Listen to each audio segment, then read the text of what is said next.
الحمد للہ رب العالمین والصلاة والسلام علی سید الانبیاء والمرسلین اما بعد فاعوذ باللہ من الشیطان الرجیم بسم اللہ الرحمن الرحیم۔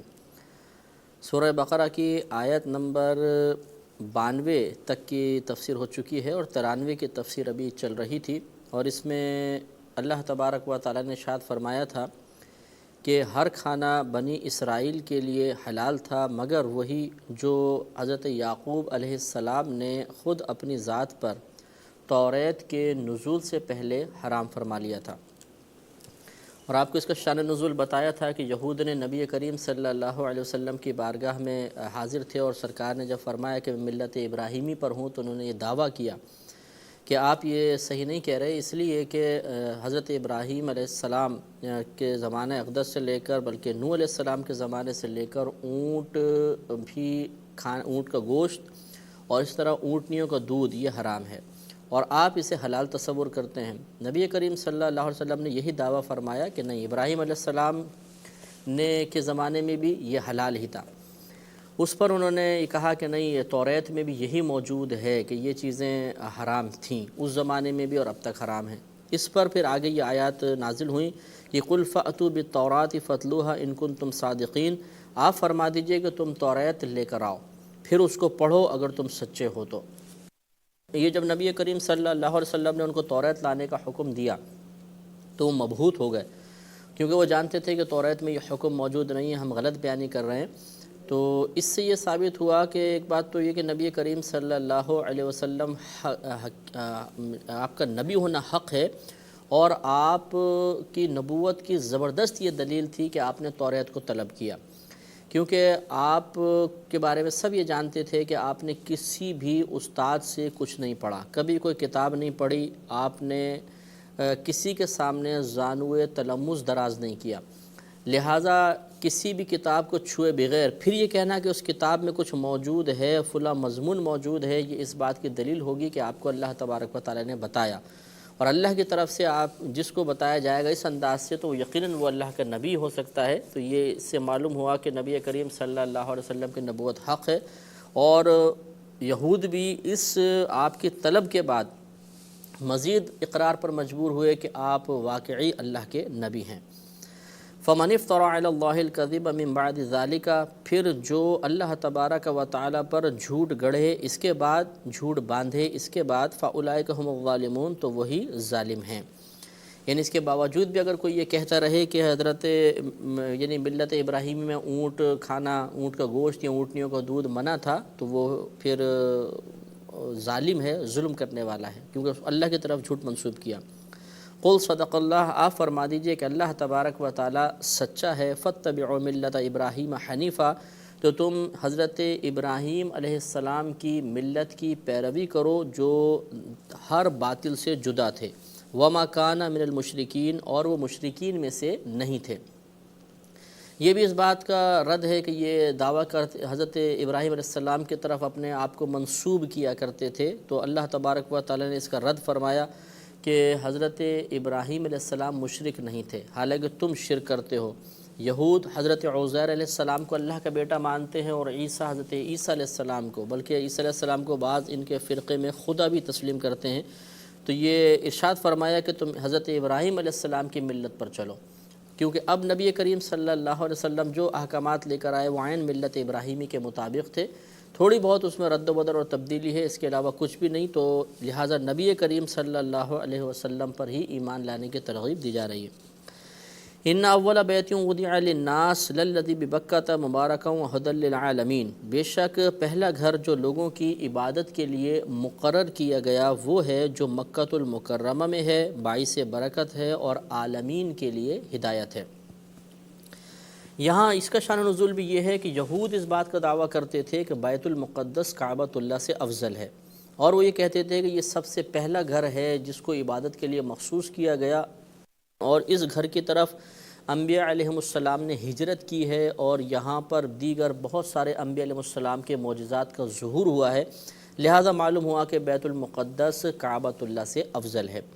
اس کا رد کیا گیا، اور اللہ تبارک و تعالی نے بیان فرما دیا کہ پہلا گھر جو لوگوں کی عبادت کے لیے مقرر کیا گیا تھا وہ کعبۃ اللہ ہے، اور جب اس کی سب سے پہلے عبادت شروع ہوئی تو اس سے معلوم ہوا کہ سب سے زیادہ افضل بھی یہی گھر ہے کہ اس کو اللہ تبارک و تعالی نے منتخب فرمایا، اور اس کا باعث برکت ہونا اس لیے ہے کہ جو کعبۃ اللہ کے پاس جائے تو اس کی نیکیوں میں بھی اضافہ ہو جاتا ہے اور دیگر معاملات میں بھی اضافہ ہو جاتا ہے، یعنی کاروبار تجارت کوئی کرے گا اس کے قریب تو اس میں برکت ہوگی۔ اس کے علاوہ وہاں پر جا کے جب آب زمزم وغیرہ پیا جاتا ہے تو اس سے صحت حاصل ہوتی ہے، بیماریاں دور ہوتی ہیں۔ یہی وجہ ہے کہ اگر کوئی بیمار کعبۃ اللہ کے قریب چلا جائے تو وہ اپنے اندر ایک عجیب و غریب توانائی محسوس کرے گا، اور جو ضعف اور کمزوری وہاں جانے سے پہلے اس کو محسوس ہو رہی تھی اس میں بہت کمی اور بعض اوقات بالکل اختتام نظر آتا ہے۔ اور اس کے علاوہ یہ عالمین کے لیے ہدایت ہے، اس لیے کہ ہر ایک قبلے کی سمت معلوم کرنے کے لیے اسی کی طرف رخ کرنے کی کوشش کرتا ہے، تو گویا کہ یہ سمت قبلہ کے تعیین کے سلسلے میں سب کا ہادی و رہنما ہے۔ اور یہ حدیث بھی ہے، یاد رکھیں کہ حضرت ابو ذر غفاری رضی اللہ تعالیٰ عنہ نے نبی کریم صلی اللہ علیہ وسلم سے دریافت کیا کہ یا رسول اللہ صلی اللہ علیہ وسلم سب سے پہلے زمین پر کون سی مسجد تعمیر کی گئی؟ تو آپ نے ارشاد فرمایا کہ مسجد حرام، یعنی یہ کعبۃ اللہ سمیت مسجد حرام تعمیر کی گئی۔ پھر اس کے بعد پوچھا اس کے بعد کون سی؟ تو آپ نے ارشاد فرمایا کہ بیت المقدس، اور پھر آپ نے ارشاد فرمایا کہ ان دونوں کے درمیان 40 سال کا فاصلہ ہے، 40 سال کا وقفہ ہے۔ اور یہ مسلم کی روایت ہے، جلد نمبر 1 صفحہ نمبر 199 ہے، اور دوسری ایک روایت میں ہے کہ یہاں پر جو ذکر کیا گیا یہ ان دونوں عمارتوں کی جو ابتداءً بنیادیں رکھی گئیں ان کا ذکر ہے،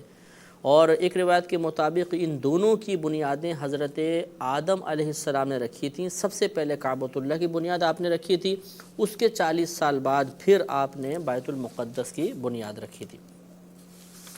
آگے ارشاد ہوتا ہے کہ فیہ آیات بینات مقام ابراہیم، اس میں واضح نشانیاں ہیں، مثلا ابراہیم علیہ السلام کے کھڑے ہونے کی جگہ۔ تو اس میں واضح نشانیاں ہیں، کعبۃ اللہ کے پاس جائیں تو واقعی اللہ تبارک و تعالیٰ کی عظمت و قدرت کی عظیم نشانیاں نظر آئیں گی، کیونکہ کعبۃ اللہ کے ایک تو کعبۃ اللہ پہ نگاہ ڈالنا بہت بڑی عبادت، پھر دوسرا اگر آپ واضح طور پہ کوئی نشانی دیکھنا چاہیں تو کعبۃ اللہ پر کبھی کوئی پرندہ اڑتا ہوا نظر نہیں آئے گا۔ ہمیشہ پرندے اڑتے ہیں تو دائیں بائیں اڑتے ہیں، یعنی چاروں طرف اڑیں گے، کعبہ کے اوپر نہ تو کوئی پرندہ کبھی بیٹھتا ہے اور نہ اس کے اوپر سے اڑ کر جاتا ہے، کیونکہ یہ اللہ تبارک و تعالیٰ کی عظمت کی عظیم نشانی ہے۔ تو پرندوں کے دل میں بھی من جانب قدرت یہ الہام کر دیا گیا ہے کہ وہ کعبۃ اللہ کا ادب کریں، اس کی تعظیم بجا لائیں۔ اور بعض مفسرین نے لکھا ہے کہ وہاں کے اگر پرندے بیمار ہوتے ہیں تو اگر وہ کعبۃ اللہ کے گرد آ جائیں تو اللہ تبارک و تعالیٰ ان کو شفا عطا فرما دیتا ہے، یہ ان کے ایک علاج کی صورت قدرت نے ان کو الہام فرمائی ہے۔ آگے اور مقام ابراہیم بھی بہت وہاں پہ عظیم جگہ ہے، اور یہ پہلے اس پہ کلام ہو چکا ہے کہ حضرت ابراہیم علیہ السلام جب کعبۃ اللہ کی تعمیر فرما رہے تھے تو ایک پتھر پہ آپ جب اونچی دیوار ہو گئی تو ایک پتھر پہ کھڑے ہو کر آپ حضرت اسماعیل علیہ السلام سے پتھر لے کے رکھ رہے تھے، تو جس پتھر پہ آپ جلوہ افروز تھے اس پر نشان آپ کے قدمین شریفین کے پڑ گئے تھے، اور وہ پھر ابھی تک محفوظ ہیں، اور وہاں پر جا کر عبادت اختیار کرنا باعث برکت ہے اور اللہ تبارک و تعالیٰ کے حکم کے مطابق ہے۔ وَاتَّخِذُوا مِن مَّقَامِ إِبْرَاهِيمَ مُصَلًّى، ابراہیم کے کھڑے ہونے کے مقام کو نماز کی جگہ بناؤ، یہ اللہ کا خود حکم موجود ہے۔ وَمَن دَخَلَهُ كَانَ آمِنًا، اور جو اس میں داخل ہو جائے وہ امن والا ہو جائے گا۔ اس سے مراد یہ ہے کہ جو جرم کر کے کعبۃ اللہ میں یا حرم میں جا کے پناہ لے لے گا تو اللہ تبارک و تعالیٰ کی طرف سے اس کو امن دی جائے گی۔ لیکن یہاں صورت یہ سمجھ لیجئے کہ دو صورتیں ہیں، ایک تو یہ کہ خود کوئی مکہ حرم کی حدود میں یا کعبۃ اللہ کے پاس جرم کرے، وہ کوئی بھی جرم کرے گا اس کی اس کو سزا دی جائے گی، اس لیے کہ اس نے خود اپنی حرمت کو پامال کیا ہے۔ اور ایک یہ ہے کہ وہ باہر سے کوئی جرم کرتا ہے اور پھر وہ کعبۃ اللہ میں آ کے پناہ لے لیتا ہے، تو ایسی صورت میں اس پر حد یا قصاص وغیرہ نافذ نہیں کیا جائے گا، بلکہ حکم یہ ہے کہ اس سے لین دین ترک کر دیا جائے، اس سے کھانے پینے کی چیزیں فراہم نہ کی جائیں، حتیٰ کہ وہ خود بھوکا پیاسا ہو کے مجبور ہو کر کعبہ یعنی حدود حرم سے باہر آئے، پھر اس سے قصاص لیا جائے گا یا اس پر کوئی حد نافذ کی جائے گی۔ تو یہ بھی کعبۃ اللہ کے شرف کا اظہار ہے کہ یہ اتنا مبارک مقام ہے کہ اگر کوئی باہر سے اس تک پہنچ جاتا ہے تو اللہ تبارک و تعالیٰ کی طرف سے اسے بھی امن عطا کر دیا جاتا ہے۔ وَلِلَّهِ عَلَى النَّاسِ حِجُّ الْبَيْتِ مَنِ اسْتَطَاعَ إِلَيْهِ سَبِيلًا، اور اللہ تبارک و تعالیٰ کے لیے لوگوں پر کعبۃ اللہ کا حج لازم ہے اس شخص کے لیے کہ جو اس کی طرف راستے کی استطاعت رکھتا ہو۔ وَمَنْ كَفَرَ فَإِنَّ اللَّهَ غَنِيٌّ عَنِ الْعَالَمِينَ، اور جو انکار کرے تو بے شک اللہ تبارک و تعالیٰ تمام جہانوں سے بے نیاز ہے۔ تو اس میں حج کی فرضیت کا بیان ہے۔ اللہ تبارک و تعالیٰ نے ارشاد فرمایا کہ لوگوں پر کعبۃ اللہ کا حج کرنا فرض ہے۔ حج کا لغوی معنی قصد و ارادہ کرنا ہوتا ہے، اور ہماری شریعت میں چند ارکان مخصوصہ کو مخصوص وقت میں ادا کرنے کا نام حج ہوتا ہے، اور اس کے دو بڑے رکن ہوتے ہیں، ایک وقوف عرفہ اور دوسرا طواف الزیارہ۔ وقوف عرفہ یہ 9 ذی الحجہ کے جب سورج 9 ذی الحجہ کا سورج نکل کے بلند ہو جائے، اس کے بعد سے پھر یہ سمجھ لیں وقوف عرفہ کا وقت شروع ہو جاتا ہے اور غروب آفتاب تک رہتا ہے۔ اور طواف الزیارہ کا وقت جو ہے وہ 10 ذی الحجہ سے شروع ہوتا ہے، اور اس کے بعد پھر تا حیات اس کا وقت رہتا ہے، جب کبھی انسان جا کر طواف الزیارہ کرے گا وہ طواف ہو جائے گا۔ جس نے یہ 2 ارکان ادا کر لیے وہ حاجی ہو جاتا ہے، اس کا حج مکمل ہو جائے گا۔ لیکن اللہ تبارک و تعالیٰ نے اسے استطاعت کے ساتھ مقید فرمایا ہے، یعنی حج کی فرضیت کے لیے استطاعت کو لازم قرار دیا ہے۔ تو استطاعت میں جو چیزیں آئیں گی وہ اس کی شرائط کے طور پر بیان کی جاتی ہیں۔ تو حج کی شرائط میں ایک تو مسلمان ہونا یہ لازم ہے، کیونکہ مسلمان ہی احکامات پر عمل کا مکلف ہے۔ دوسرا عاقل ہونا، تیسرا بالغ ہونا، چوتھا پھر یہی ہے کہ جو راستے کی استطاعت رکھتا ہو، مطلب یہ ہے کہ وہ ایک تو اپاہج نہ ہو، دوسرا اپاہج پہ حج فرض نہیں ہوتا، دوسرا یہ کہ وہ ایسا بیمار نہ ہو کہ سفر ہی نہ کر سکے، تو یہ بیمار پر بھی نہیں ہوگا۔ اسی طریقے سے اس کے پاس اتنا نان نفقہ، اتنا خرچہ ہونا چاہیے کہ وہ پورے حج کے اخراجات برداشت کر سکے، اور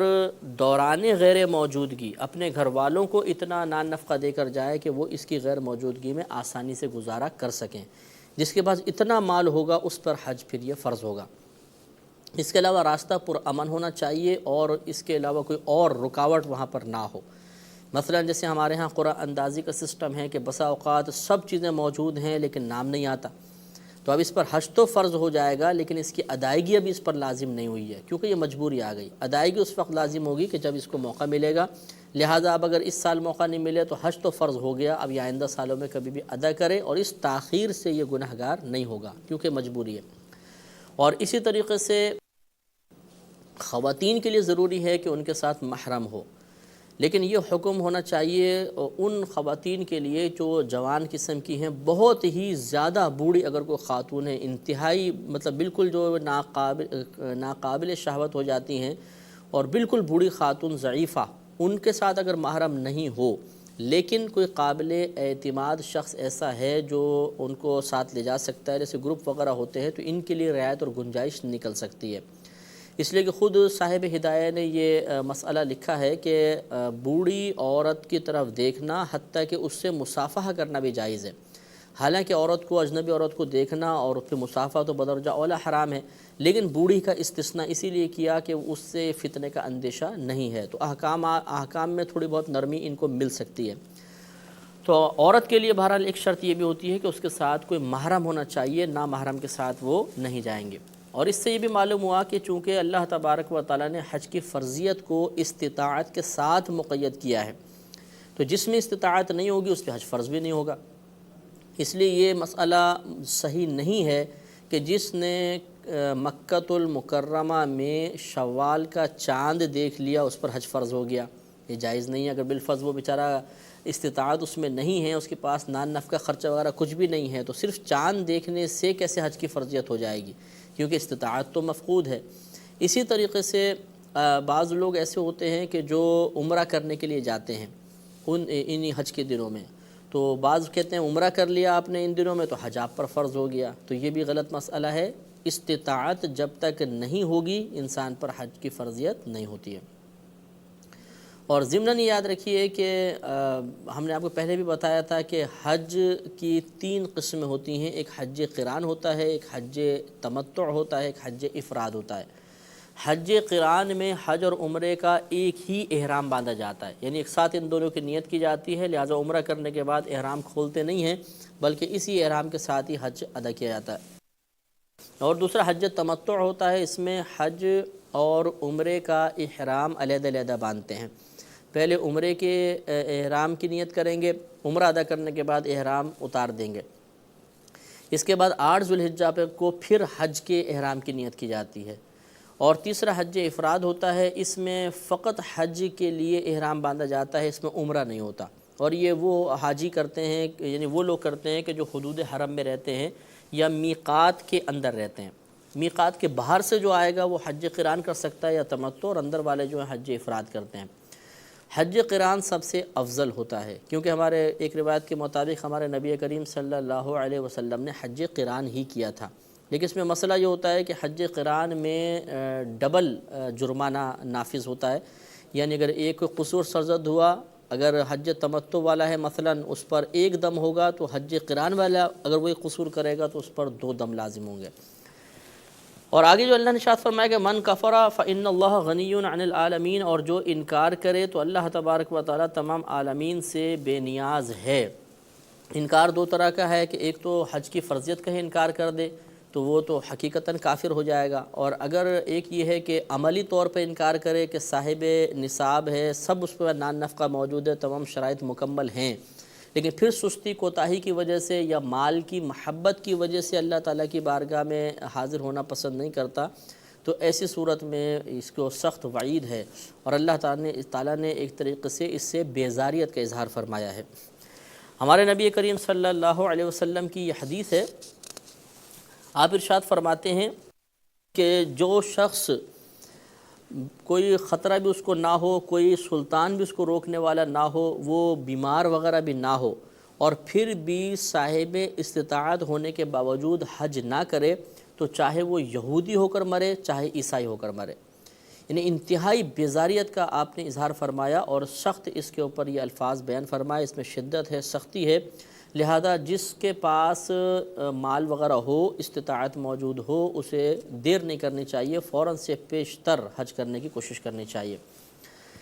آگے ارشاد فرمایا قل یا اہل الکتاب لما تکفرون بآیات اللہ واللہ شہید علی ما تعملون، آپ فرما دیجئے اے اہل کتاب، تم کیوں اللہ تبارک و تعالیٰ کی آیات کا انکار کرتے ہو، اور اللہ تبارک و تعالیٰ ان تمام کاموں پر جو تم کر رہے ہو گواہ ہے۔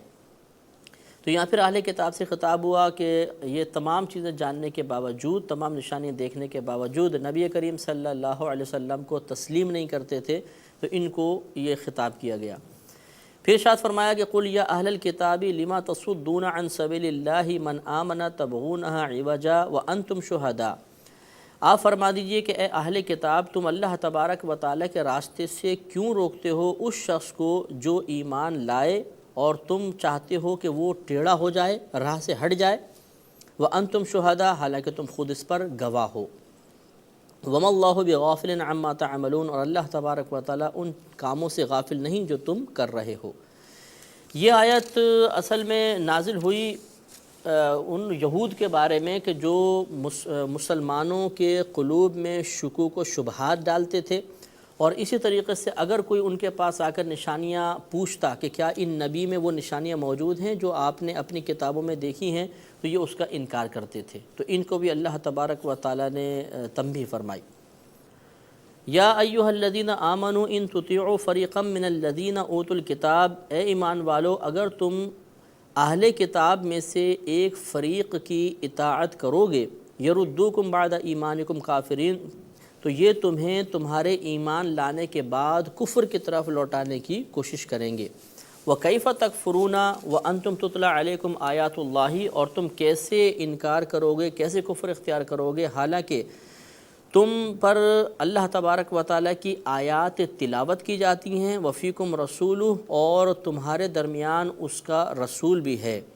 وَمَنْ يَعْتَصِمْ بِاللَّهِ فَقَدْ هُدِيَ إِلَى صِرَاطٍ مُسْتَقِيمٍ، اور جو اللہ تبارک و تعالیٰ کو مضبوطی سے تھام لے، اللہ کا سہارا لے، فَقَدْ هُدِيَ إِلَى صِرَاطٍ مُسْتَقِيمٍ، تو پس تحقیق بے شک اسے سیدھے راستے کی طرف ہدایت دی گئی ہے۔ انشاءاللہ اگلے پروگرام میں ان آیات کی تفسیر بیان کی جائے گی۔ وآخر دعوانا ان الحمد للہ رب العالمین۔